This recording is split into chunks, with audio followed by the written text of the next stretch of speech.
Buenos días a todos. Muchísimas gracias por conectarse. Bienvenidos a la charla mensual de Ascon Regional Cundinamarca. Hoy queremos hacer un saludo muy especial a las personas que se van a estar conectando de los departamentos de Boyacá, Meta, Caquetá, Tolima y Huila, que también hacen parte muy importante de nuestra regional. Bienvenidos todos. El día de hoy tengo el privilegio y también el gusto de presentar al doctor Otto González. El doctor Otto González es especialista en cuidado intensivo pediátrico de la Universidad Nacional de Colombia. El doctor Otto pues, es una gran persona, gran amigo, gran profesional, amigo de la casa. Bienvenido, doctor Otto, y muchísimas gracias por haber aceptado nuestra invitación. Adelante con su charla. Muchísimas gracias. Hola Diana, buenos días. Bueno, buenos días para todos.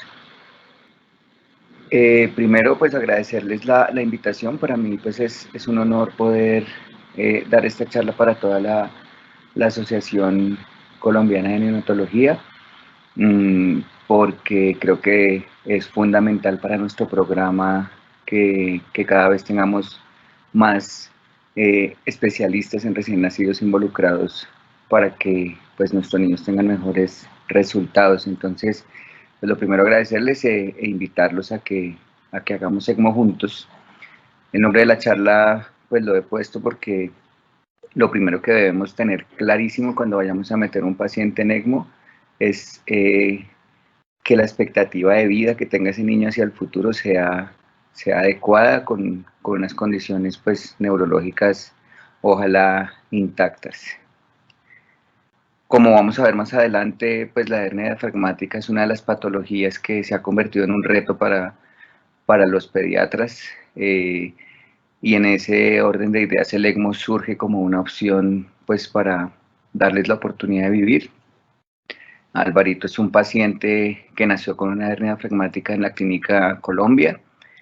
El grupo de neonatología pues nos alertó acerca del caso, y lo traigo a colación por dos razones. El primero porque pues es uno de nuestros pacientes que logró sobrevivir a la terapia y pues se le reparó su hernia. Y el segundo es que la persona y el neonatólogo que estaba a cargo ese día del niño y que nos acompañó en la canulación, pues fue el doctor Ernesto Rodríguez. Ernesto pues ya lleva un poco más de 6 meses en un lugar tal vez mejor que donde estamos nosotros, pero pues quería tomarme unos segundos para recordarlo, pues como la gran persona, el gran neonatólogo, docente y amigo que es y que seguirá siendo para todos nosotros. Bueno, lo primero pues tenemos que declarar que nosotros no recibimos ningún incentivo pues de parte de la industria que se mueve en torno a la circulación extracorpórea. Somos firmes creyentes de la terapia en la clínica y sí que es importante creer en la terapia porque como vamos a ver pues nos vamos a enfrentar a unas tasas de mortalidad elevadas que en algunos momentos pueden hacerlo a uno flaquear y pensar en que de pronto no sea como la mejor opción, pero como lo vamos a ver en la medida que persistamos vamos a tener mejores resultados.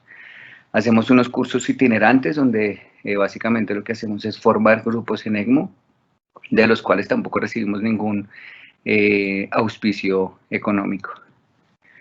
Vamos a tener, pues, a tocar algunos aspectos de la historia de ECMO, tocaremos algunas estadísticas, vamos a tomarnos algunos minutos para que quede claro cómo funciona la terapia, pasaremos a las indicaciones y a las contraindicaciones y finalmente les mostraremos nuestros resultados en la clínica Chayo, cuáles han sido hasta el momento. Entonces, la inquietud de la oxigenación extracorpórea pues empieza, incluso si uno revisa la historia antigua, desde finales del siglo XIX, ya los médicos estaban pensando en cómo reemplazar el corazón o los pulmones, así como ha ocurrido con otros órganos, sobre todo en las unidades de cuidado intensivo para todos los grupos etarios. En el año 44 pues se logra hacer una oxigenación por burbuja, básicamente basados en el movimiento del gas en las burbujas, se lograba que pasara algo de este gas a través de un celofán a la sangre, pues con unos resultados pues que no fueron muy buenos en la parte experimental. Ya en 1950 el doctor Gibbon logra, por decirlo así, perfeccionar la circulación extracorpórea con fines de poder hacer cirugías de corazón. Surge la inquietud de cómo logramos llevar este soporte que se usaba en cirugía cardiovascular, que estaba hecho para 6 horas, para poderlo extender a través de los primeros días de la cirugía, y es así como empieza la investigación en ECMO. Ya en 1971 se logra el primer ECMO en adultos, y en 1974 el doctor Bartlett logra el primer ECMO exitoso precisamente en una niña recién nacida, que es la famosa Esperanza, que fue una recién nacida que sufrió una aspiración de líquido amniótico meconiado y que actualmente pues es una adulta completamente sana y funcional gracias a la terapia. Entonces, importante que el ECMO para la parte pediátrica, y como vamos a ver ahora más adelante para nuestra institución, empezó en poblaciones neonatales. Esta es la tendencia mundial del registro de la ELSO. La ELSO es una organización donde se hace el reporte de todas las terapias de ECMO o todos los cursos de ECMO que se hacen a nivel mundial. Es una ventaja grande que tiene la terapia. De hecho, en algún punto les voy a mostrar la página de la ELSO, donde van a encontrar mucho material disponible, acceso directo a los datos y algunos materiales académicos que van a mejorar nuestra práctica. Entonces, ¿qué es lo importante? Pues que vean que desde el 90 hasta los años que vivimos actualmente, la tendencia ha sido a el incremento de centros que hacen ECMO y a los cursos o pacientes que se benefician de la terapia. Desde el punto de vista neonatal, entonces digamos que la ELSO a grosso modo hace una diferenciación entre lo que es el ECMO con indicaciones respiratorias, el ECMO con indicaciones cardíacas, y esta sigla de aquí abajo es el ECMO en reanimación cardio-cerebro-pulmonar. Entonces, en centros que tienen muchos pacientes en ECMO y la disponibilidad de tener consolas y equipos purgados, ha empezado la inquietud de que pacientes en paro sean reanimados directamente colocándose en el soporte extracorpóreo, siempre y cuando pues la causa que lo llevó al paro sea potencialmente reversible. Aquí van a ver el total de pacientes que se han puesto desde el año 90, recién nacidos, tanto en ECMO respiratorio, como en ECMO cardíaco, como en reanimación, la sobrevida cuando se retiran de la terapia y la sobrevida cuando ya salen del hospital, pues que es un poco más baja. Pero entonces fíjense que los porcentajes pues son bastante buenos, sobre todo para la población que se ve afectada por patologías respiratorias, que en la población neonatal pues van a ser muchísimos más, como ustedes lo ven aquí. Ya vamos casi acercándonos a 33.000 pacientes que se han beneficiado del ECMO por una patología respiratoria antes de los 30 días de vida. Como les decía al principio de la charla, hay que ver el ECMO como una opción de vida, porque como vamos a ver, el ECMO no cura nada, no ofrece ninguna actividad o ningún protagonismo sobre la patología de base. Simplemente nos va a dar tiempo para que todas las intervenciones que conocemos que pueden ayudar al paciente en esa patología logren sacarlo adelante, y pues que la insuficiencia respiratoria o la insuficiencia cardíaca no cobren la vida del paciente mientras ocurre esa mejoría. Entonces, definitivamente, si se usa de una forma oportuna y adecuada, pues va a salvar vidas. ¿Cómo funciona la terapia? Pues básicamente lo que hacemos es tomar la sangre desoxigenada del paciente, la pasamos por una centrífuga o por una bomba de rodillo, la impulsamos hacia el oxigenador, de allí va a salir oxigenada y va a regresar a la aorta para lograr la perfusión del paciente. Digamos que esto es la configuración venoarterial clásica, que es la que más se ha utilizado, pero como vamos a ver, existen unas configuraciones un poco diferentes.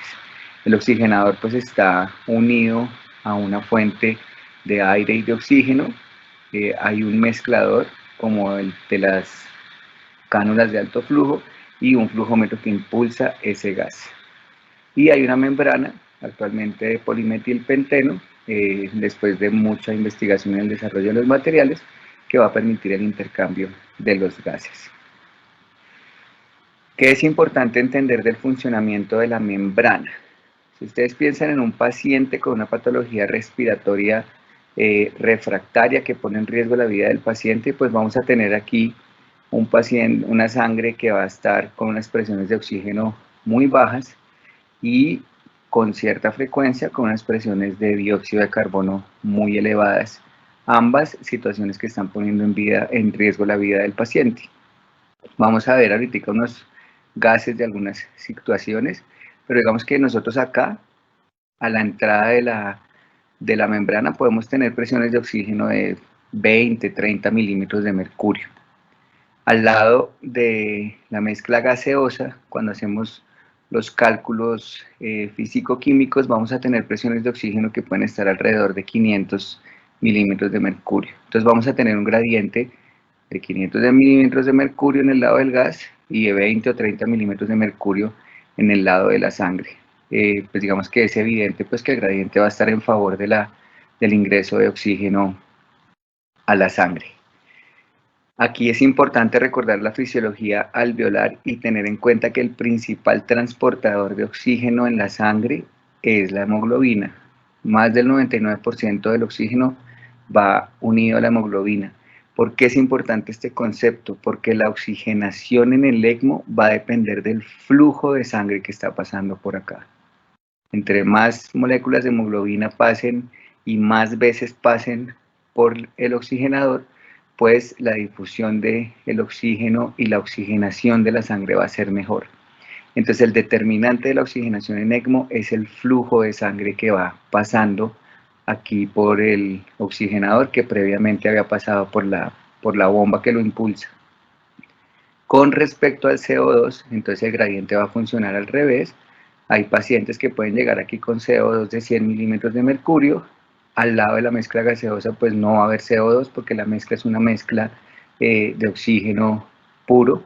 Generalmente manejamos mezclas aquí al 100%, esto con el objetivo de que el oxigenador funcione de la mejor manera y no se dañe tan rápido. Entonces, nuevamente el gradiente pues va a ser 100 milímetros de mercurio en la sangre y 0 en el lado del gas. La difusión del CO2 pues no va a depender del flujo de sangre, no tiene nada que ver, va a depender de la velocidad con que esté pasando el flujo del gas fresco o de la mezcla de oxígeno puro que está entrando al oxigenador.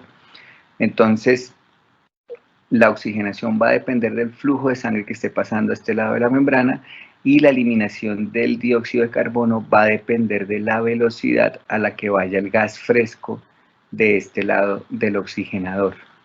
La eliminación del CO2 en ECMO es muy eficiente. Entonces, habitualmente, por cada mililitro por minuto de flujo de sangre que tengamos, podemos tener un flujo de gas de 0.1 mililitros por minuto al lado del gas fresco y con eso vamos a lograr en la mayoría de los pacientes una adecuada oxigenación y ventilación. Para que tengamos eso en cuenta. Igual pues la invitación es a que cada vez nos acerquemos más a la terapia. En la clínica pues siempre estamos dispuestos a recibir la visita de las personas que quieran conocer la terapia y aproximarse más a ella para ir entendiendo más estos conceptos. Entonces, como les decía, aquí tenemos una configuración venoarterial, que es la que ya les había mostrado. Estos son los gases de un niño que tenemos actualmente canulado con una miocarditis fulminante. Entonces, fíjense la presión de oxígeno antes de la membrana, después de la membrana y ese reflejo en la presión arterial de oxígeno del paciente. Aquí vemos lo que pasa con el dióxido de carbono y su reflejo en la presión arterial. Y aquí vemos las saturaciones de oxígeno, que es súper importante en el cuidado intensivo. Aquí pues solo trajimos el lactato, pero sabemos que los marcadores macro y microhemodinámicos van mucho más allá del lactato, pero pues esto nos habla de que seguramente estamos perfundiendo bien a nuestro paciente. Las configuraciones venovenosas, esto también ahorita vamos a hacer alguna claridad al respecto. También tenemos unos valores premembrana. Aquí vemos el efecto de la membrana, fíjense cómo es de eficiente para oxigenar y eliminar el dióxido de carbono y lograr en nuestro paciente unos valores pues, que son bastante adecuados para una condición clínica tan severa como puede ser un SDRA directo con índices de oxigenación severamente comprometidos. Entonces, esta es la configuración venoarterial clásica. Como les digo, hay una fuente de oxígeno que está alimentando a la membrana. El niño tiene, para este caso, una cánula que está colocada en su aurícula derecha. De ahí sale todo el retorno venoso. Todo esto es un sector de presión negativa. La bomba genera presión negativa en toda esta parte. Impulsa la sangre, la pasa al oxigenador y la devuelve con los valores que ya vimos hacia el callado aórtico para generar pues toda la perfusión y oxigenación de este paciente. Importantísima la anticoagulación, pues por ser un circuito extracorpóreo debemos garantizar una anticoagulación adecuada en todo el circuito para evitar fenómenos trombóticos. Con el paso del tiempo, pues se empezó a trabajar una configuración que se conoce como configuración venovenosa, que está reservada para aquellos pacientes que tienen una patología respiratoria muy severa, pero con una función cardíaca que aún está conservada.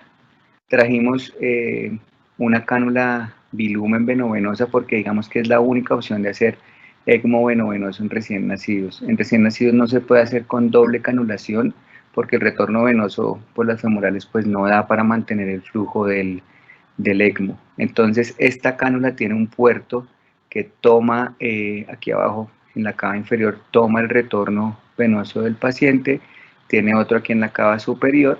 Eso es lo que va a salir por la parte venosa, va a pasar por la bomba, va a pasar por el oxigenador y va a retornar al lado derecho del corazón, a la aurícula derecha, pero fíjense que este puerto de retorno está justo enfrentado a la válvula tricúspide para que esa sangre que está muy bien oxigenada, en el ejemplo que vimos con 250 milímetros de mercurio, ingrese al ventrículo derecho.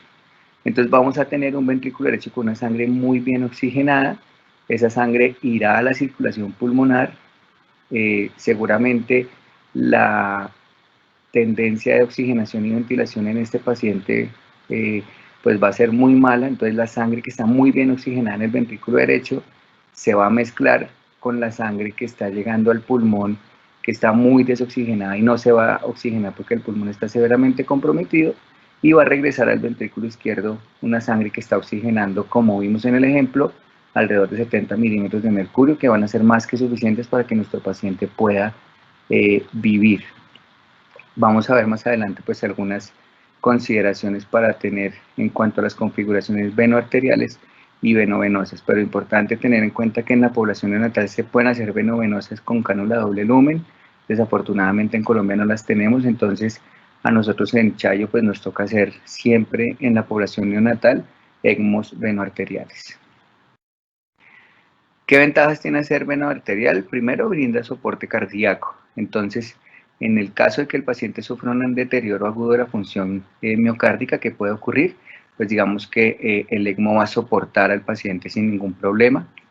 Genera una excelente entrega de oxígeno porque pues la sangre que está muy bien oxigenada llega directamente al callado aórtico y permite en ese orden de ideas una estabilización muy rápida del paciente. Para las personas que han visto la terapia o que nos han acompañado en algunas canulaciones, pues es muy dramática la mejoría del paciente una vez que entramos en ECMO. ¿Qué desventajas tiene? Como se hace una canulación yugular y carótida en el cuello derecho, debemos ligar la arteria carótida. Eso es importante tenerlo en cuenta. Los recién nacidos que se han llevado a ECMO tienen la carótida derecha ligada. La permeabilidad del polígono de Willis en los recién nacidos es prácticamente universal y eso es lo que nos permite pues, que a pesar de ligar la carótida derecha puedan tener una adecuada perfusión cerebral. ¿Por qué es importante esto? Porque hacia el futuro de pronto este niño requiere un Doppler de su arteria carótida derecha por la razón que sea y pues el radiólogo lo que le va a decir es no veo flujo por ahí, pero pues no es que haya quedado un trombo del ECMO, sino que esa arteria se ligó. El ECMO venoarterial da un flujo que conocemos como no pulsátil. Perdemos el flujo pulsátil que genera la contracción miocárdica, y eso es importante para algunos órganos como el riñón y como el intestino. Entonces, la etiología de la falla renal en ECMO está mediada en gran parte por la pérdida del flujo pulsátil. Un tema que es súper importante y que yo sé que particularmente nos preocupa mucho en la etapa neonatal es el tema de la hiperoxemia. El ECMO sí genera una hiperoxemia bien importante, y pues digamos que tendremos que estudiar muy bien a largo plazo esto qué consecuencias genera, pero pues no está muy claro si hay más retinopatía o más displasia broncopulmonar directamente relacionados con esta hiperoxemia. Como el flujo de sangre llega al callado aórtico con unos flujos de sangre pues bastante altos, no hay tanta perfusión retrógrada hacia la válvula aórtica, y eso hace que la entrega de oxígeno en las coronarias no sea tan buena, pero no lo hemos visto asociado pues a que de pronto se vayan a infartar o algo así, no, pero sí da algo de aturdimiento miocárdico, sobre todo en los primeros días de la terapia.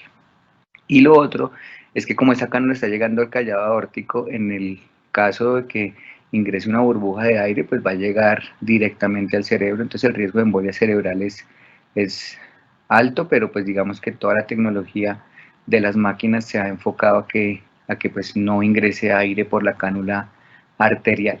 Con las configuraciones venovenosas, pues como observamos la arteria carótida, pues que es importante, tenemos un flujo pulsátil que cuando hacemos las comparaciones de falla renal puntualmente entre venoarterial y venovenoso, pues son menores en el venovenoso. El flujo pulmonar está muy bien oxigenado porque como les mostré, la sangre que va hacia la arteria pulmonar es sangre que está muy bien oxigenada, y esto es un punto que es particularmente importante en la población de recién nacidos con hipertensión pulmonar, sobre todo el grupo de hipertensión pulmonar persistente del recién nacido. Y es que qué mejor terapia vasodilatadora que darle por la arteria pulmonar sangre con 200 milímetros de mercurio. La perfusión coronaria es mejor que en el veno arterial y por eso hacen menos aturdimiento miocárdico. La embolia gaseosa pues prácticamente no existe porque el pulmón nos sirve como una barrera para eventuales burbujas que entren. De todas maneras, pues la idea es que no ocurra esta entrada de burbujas al paciente. Problemas, pues no tenemos ese soporte cardíaco, entonces si un paciente está en un veno venoso y hace una disfunción miocárdica aguda, pues nos obliga a hacer una conversión a veno arterial de manera urgente. Ocurre un fenómeno que conocemos como recirculación, y es que parte, como ustedes vieron, las cánulas de retorno están, pues todos los puntos de drenaje estar cercanos a donde está entrando la sangre oxigenada, entonces se corre el riesgo que la sangre oxigenada que viene del ECMO, en vez de ir al ventrículo derecho, vuelva a entrar por el lado venoso, y entonces puede uno correr el riesgo de mover mucha sangre oxigenada en el ECMO y no tanta en el paciente. Eso es lo que conocemos como recirculación. Pues no genera tan buenos índices de oxigenación. Digamos que si el paciente tiene una adecuada perfusión tisular, pues esto no va a ser un problema, pero sí tenemos que estar muy, muy sensibles a qué tanta hipoxemia podemos permitir en nuestro paciente. Teniendo en cuenta esto, entonces vamos a las indicaciones. Las indicaciones a grosso modo van a ser la falla respiratoria hipoxémica o hipercámnica que sea refractaria, que yo ya haya hecho todas las medidas convencionales y no logre oxigenar ni ventilar de manera adecuada a mi paciente. Ventaja importantísima, sobre todo para todas las personas que estén acá, que sean fanáticas de la ventilación mecánica, permite reposo pulmonar.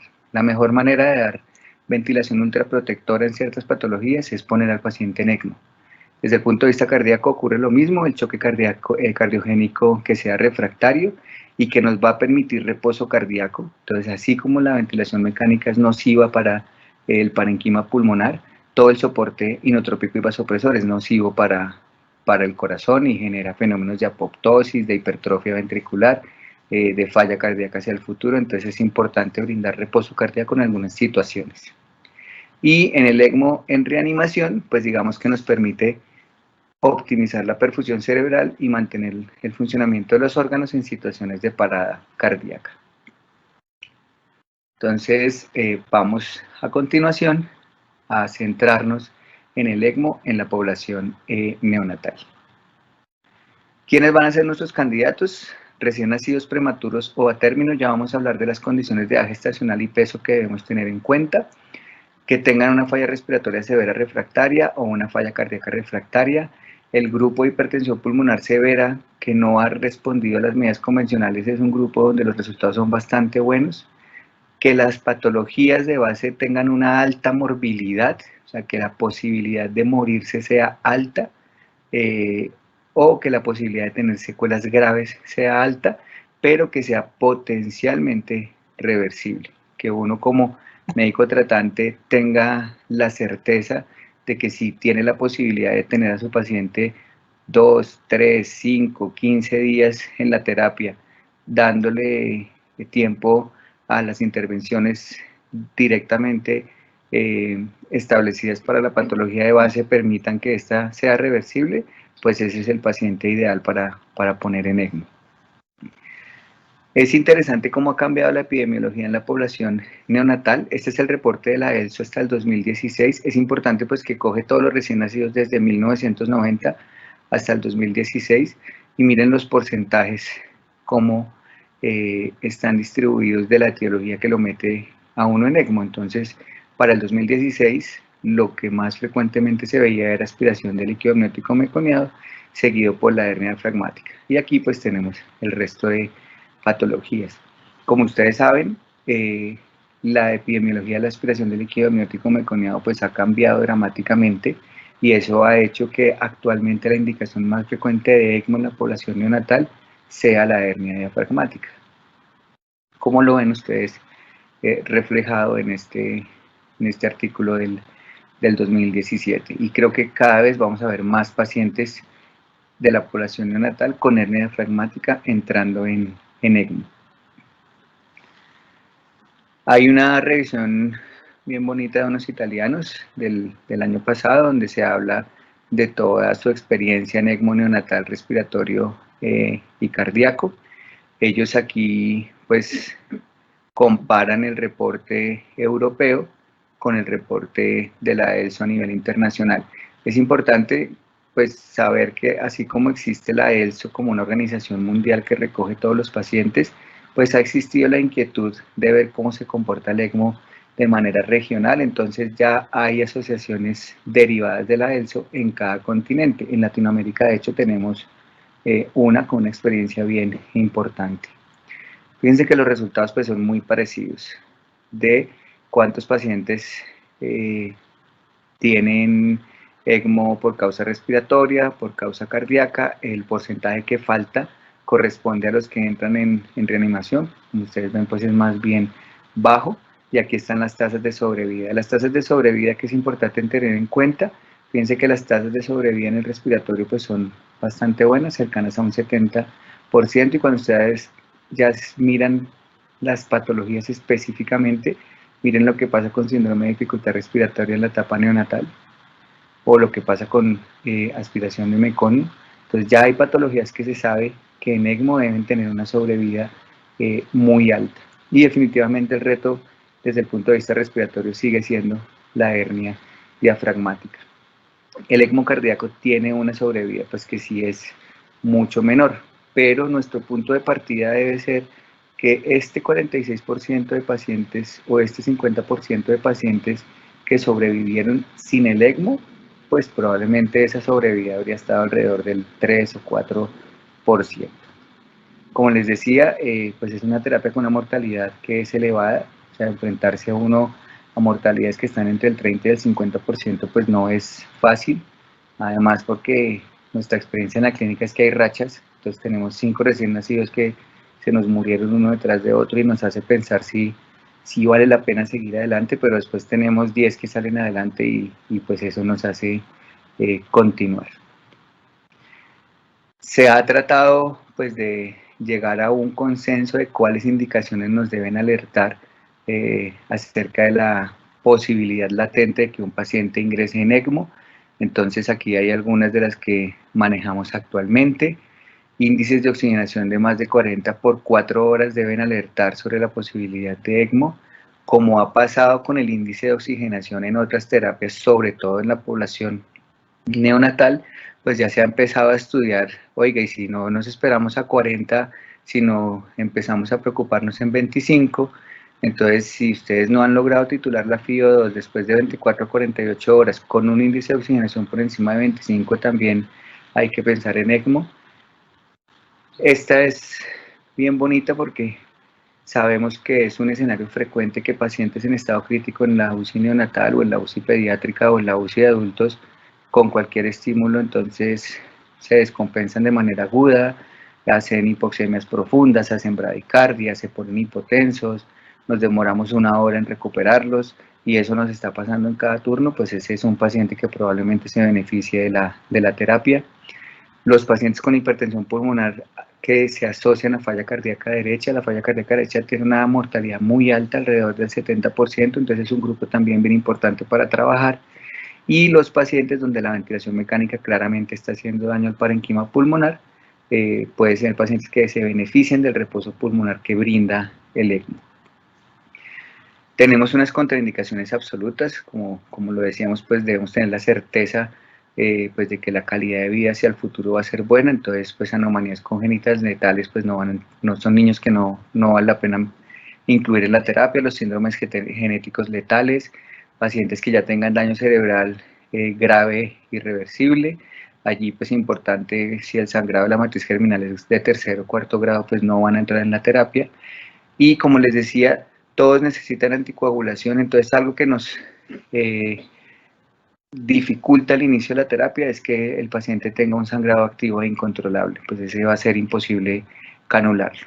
La parte de las contraindicaciones relativas con respecto al peso y a la edad gestacional, se ha escrito un peso menor de 2 kilos y una edad gestacional por debajo de 34 semanas, pero la razón que, que explica esto es el tamaño de los vasos sanguíneos. Entonces, para nosotros en niños que estén cercanos a los 2 kilos o a las 34 semanas, es importante que radiología haga una evaluación de los diámetros de la carótida y de la yugular del lado derecho, porque hay niños, sobre todo en Colombia, que tienen una restricción de crecimiento importante, que pesan menos de 2 kilos, pero que cuando uno va y mira los vasos sanguíneos son de buen calibre y permitirían una canulación. En Palermo nos pasó con un niño de 2.1 kilos. Nuestro protocolo antes contraindicado por debajo de los 3 kilos y a raíz de algunos pacientes que tuvimos entre 2 y 3 kilos con buenos vasos sanguíneos y con buenos resultados, pues bajamos a 2 kilos. El paciente puede estar coagulopático con sangrado, pero si es susceptible de manejarse la coagulopatía con terapia transfusional previo a la canulación, pues lo podemos canular. Con respecto a la lesión irreversible de órganos, pues digamos que depende el órgano. Podemos tener pacientes en falla renal que han estado anúricos algunas horas, pero que entrando en ECMO empiezan a recuperarse y que a largo plazo sabemos que la incidencia de falla renal crónica es muy bajita.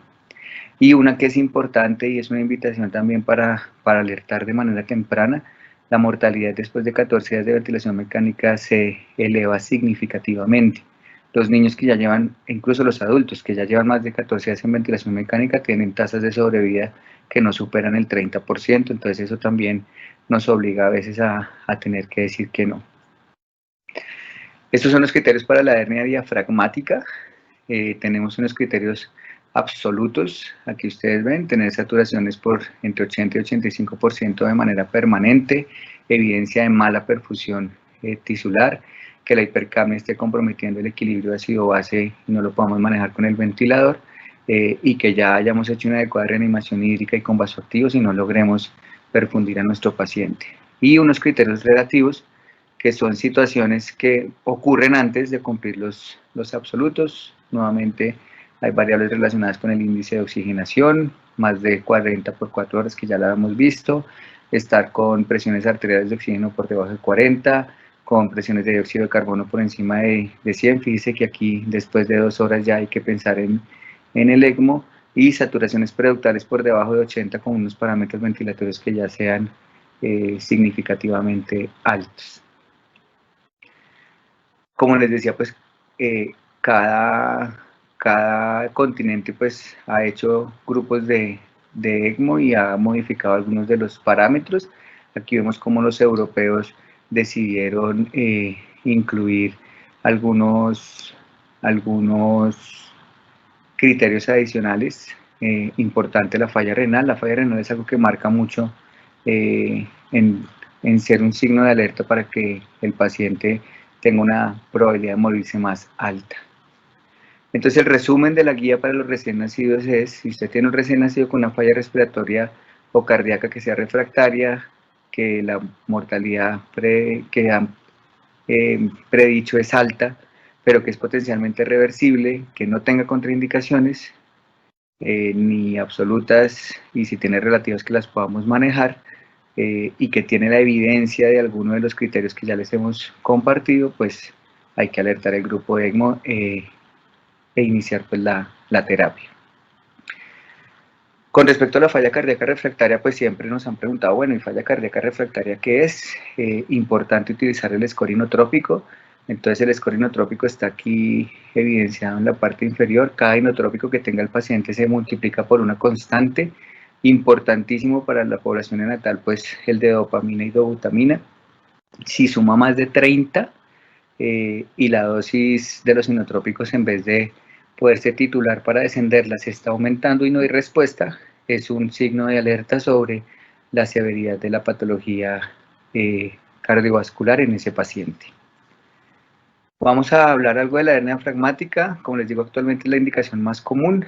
Depende mucho de la experiencia con ECMO en el grupo que esté manejando la patología. Importante el costo-beneficio. Entonces aquí es importantísimo que entre los grupos de neonatólogos y los grupos de ECMO analicemos el caso para resolver las preguntas: qué posibilidad de sobrevida tiene el paciente, y lo que es claramente un indicador de que el niño con hernia diafragmática debe entrar en ECMO es que la mortalidad que se predice sea superior a la mortalidad del paciente si entra en ECMO. En este sentido hay un trabajo muy bonito donde utilizan escalas para predecir mortalidad. Aquí ven ustedes la mortalidad que se predice con la escala, y aquí vemos la sobrevida cuando el paciente sale de la institución. Entonces, ¿qué queda claro? Si la mortalidad que uno predice con la escala está por debajo del 40%, es mucho mejor la sobrevida sin ECMO que con ECMO. Entonces, está claro que si con las escalas la mortalidad que se predice es menor de 40%, pues es un paciente que no se debe beneficiar de ECMO. Si la mortalidad que se predice está por encima del 80%, pues fíjense cómo el ECMO mejora dramáticamente los resultados. Y aquí entre 40 y 80, pues creo que es el grupo, en la zona gris, donde va a depender de mis estadísticas. Entonces habrá que mirar en Colombia si estamos más hacia este lado o hacia este lado para saber qué vamos a hacer con este grupo que está entre 40 y 80%. Ya les vamos a mostrar cómo podemos predecir esas mortalidades. Como les decía, depende mucho de la experiencia de los centros.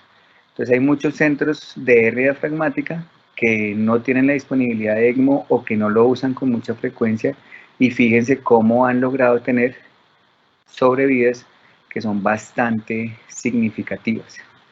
Pero los lugares donde se usa ECMO de manera temprana y mucho más frecuente para el manejo de la hernia diafragmática tiene tasas de sobrevida que superan la de estos centros. Entonces, a la pregunta, ¿existe una utilidad del ECMO en hernia diafragmática? Definitivamente sí, pero tendremos que ir desarrollando guías de manejo, protocolos basados en nuestra experiencia en Colombia para saber a qué paciente se lo vamos a ofrecer. Y ahí es importantísimo el concurso del neonatólogo, porque pues digamos que es la persona que más sabe de hernia diafragmática y que nos dirá a nosotros: pongámoslo porque seguramente va a salir adelante. Como les decía, es súper importante permitir una ventilación ultraprotectora a los pacientes. Sabemos que eso impacta la sobrevida. ¿Qué tenemos claro en hernia diafragmática? Son mejores las canulaciones venoarteriales, entre otras cosas porque cuando el paciente empieza en venovenoso y requiere una conversión a venoarterial, la sobrevida se reduce dramáticamente. Y lo otro que debemos definir y que cada grupo ha definido de una manera diferente con base en su experiencia es cuál es el mejor momento de la cirugía. La evidencia que ha mostrado que parece que lo mejor es meter al paciente en ECMO, estabilizarlo y una vez por fuera del ECMO intentar operarlo. ¿Cuál es el problema de esto? Que cuando yo lo meto en ECMO y espero cierta estabilidad para sacarlo del ECMO y operarlo, puedo meterme en este grupo que dice acá tarde en ECMO, y es que después de 11, 12, 13 días yo no lo he podido decanular y entonces digo, bueno, pues vamos a operarlo en ECMO, pero miren la sobrevida que tiene este grupo. Nosotros en Chayo lo que estamos haciendo es operar temprano en ECMO, porque básicamente lo que hacemos es canular al paciente, llevarlo a la clínica, estabilizarlo y en las primeras 24 48 horas llevarlo a cirugía. Que ha mostrado la literatura que ahí vamos a tener sobrevida sobre el 44%. Entonces, ¿cuál es la invitación? La invitación yo creo que es a que empecemos a trabajar en conjunto con ASCON en desarrollar cuál va a ser nuestro protocolo de manejo de la hernia diafragmática entre ASCON y los grupos de ECMO para buscar tener las mejores sobrevidas posibles, porque entiendo es una patología que en Colombia sigue teniendo una mortalidad que es muy alta. Como han visto hasta ahora, pues una cosa importante es cómo determino la posibilidad de sobrevida en ECMO en hernia diafragmática. Entonces, la historia ha sido pues muy bonita y para ustedes debe ser familiar. Al principio lo que se hacía era mirar el Apgar a los 5 minutos y el peso al nacer y con eso se determinaba la posibilidad de morirse y pues digamos que no era tan mal el rendimiento de utilizar esas dos variables. Después ya empezaron a incluirse variables gasimétricas. Después vino todo el boom de los índices, entonces le medían el hígado, le medían el pulmón, lo comparaban con la cabeza y con base en eso pues definían la posibilidad de sobrevida. Una que es muy sencilla en esa búsqueda de esos índices es saber si el hígado está en el tórax o no, porque pues sabemos que con el hígado en el tórax la mortalidad aumenta de manera significativa y actualmente se han desarrollado unas escalas de predicción como la Piper o la Piper Plus que están en la página de la ELSO y que nos permiten calcular la mortalidad. Esas se las voy a mostrar al final de la presentación. Importante tener en cuenta qué implica entrar en ECMO y por qué ECMO necesita un entrenamiento grande y un trabajo en equipo y toda una cantidad de gente alrededor. Yo tengo que hacer una evaluación previa al ECMO, canularlo, cebar la máquina e iniciar la terapia. Inmediatamente me enfrento a la hemólisis y a los problemas de anticoagulación. Tengo que plantearme qué estrategias de soporte cardíaco y ventilación mecánica voy a utilizar. El riñón falla en el 96% de los recién nacidos que entran en ECMO. Súper importante el soporte nutricional. Sin soporte nutricional, como ustedes saben, ningún recién nacido sale adelante. Es un reto la analgesia, la sedación y el bloqueo neuromuscular porque la mayoría de estos medicamentos se quedan pegados a la membrana y no entran al paciente. Estar monitorizando las infecciones. Es importante hablar con el grupo de farmacia para saber cómo se comportan los medicamentos en ECMO. Y yo creo que todos en cuidado intensivo lo que queremos al final es que nuestro paciente salga adelante, pero salga neurológicamente indemne, y la monitorización neurológica pues es un reto grande que tenemos para saber que también estamos perfundiendo el cerebro del paciente. Las complicaciones en la terapia pues vienen derivadas de situaciones del paciente. Entonces tenemos lo más importante y lo que más dolores de cabeza nos da, los sangrados, la trombosis, la hemólisis, las consecuencias neurológicas, lo que ya les había mencionado de otros órganos, y a nivel del circuito podemos tener fallos tanto en el oxigenador como en la bomba o la presencia de trombos en el circuito. Entonces, manejamos un paciente, manejamos una máquina que pueden fallar uno u otro o los dos al tiempo y siempre tenemos que estar buscando complicaciones en ambos lados.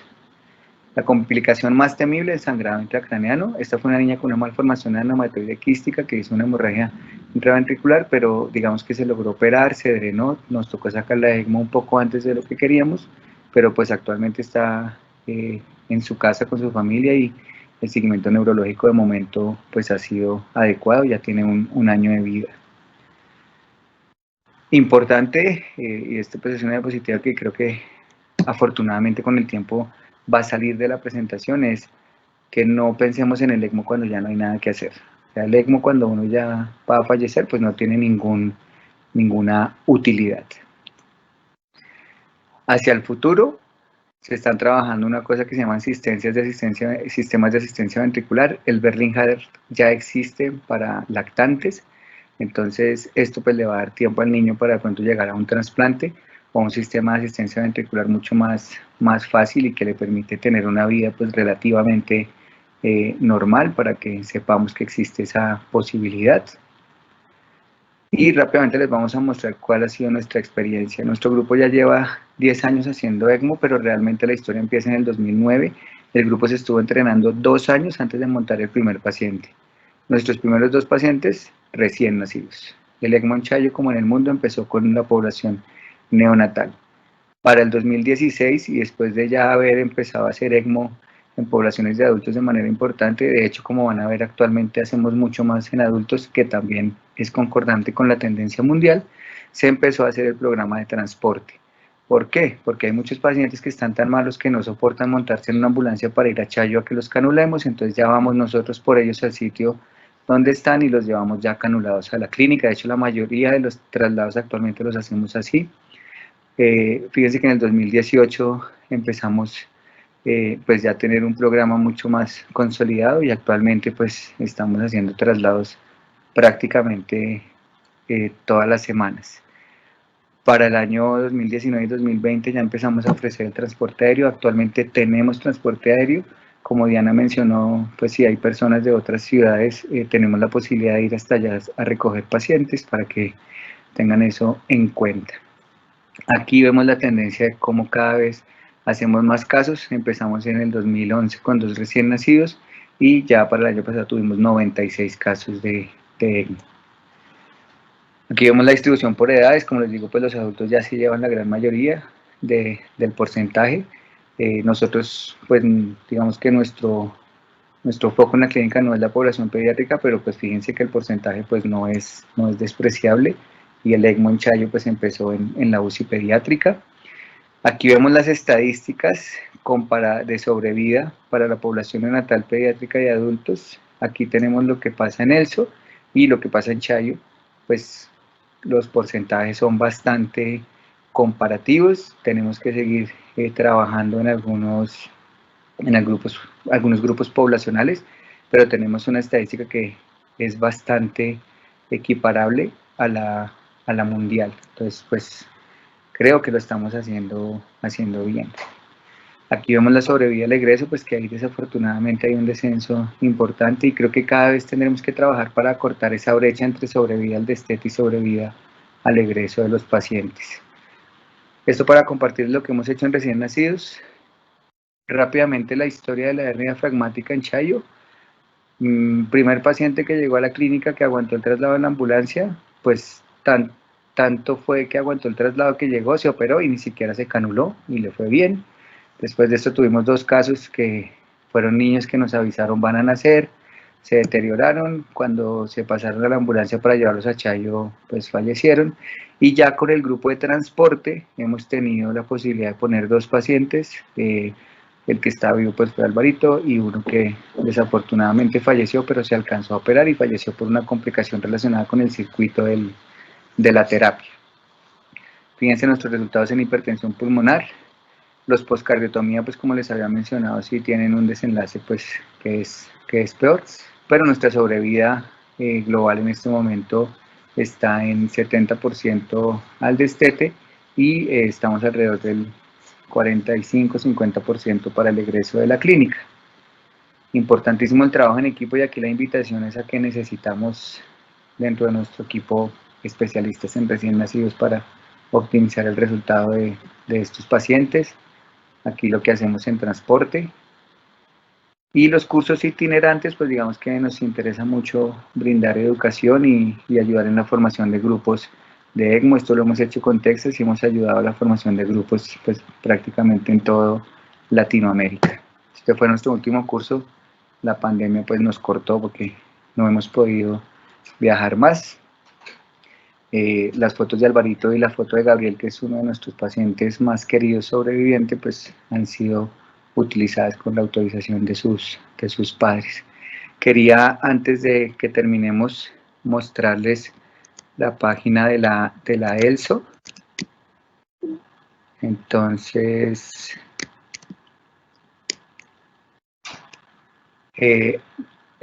ustedes ingresan a internet, ponen elso.org, aquí entran a la página de ELSO, aquí tienen una cantidad de recursos de educación, tienen todo el registro, todas las estadísticas. Quería mostrarles aquí en recursos, hay una cosa que dice predicción de score de ECMO. Aquí bajan y aquí encuentran el Piper, que es el score para predecir mortalidad antes del ECMO. Entonces, les había dicho Apgar a los 5 minutos y el peso, fíjense, eso nos daba 22%, perdón, con hernia diafragmática congénita ya nos metían una mortalidad del 43%. Si uno mete variables gasimétricas, fíjense la mortalidad cómo empieza a aumentar. Y aquí el Piper Plus lo que hace es meter compromiso de otros órganos. Fíjense lo que pasa cuando le sumamos el riñón. Tenemos 64 por acá y 38 por acá. Una mortalidad que está muy cercana al 100%, entonces, pues, si pensamos que hay posibilidades de reparo quirúrgico y de sobrevida después de eso, pues, alertar al grupo y estaremos encantados de ir a recoger al paciente.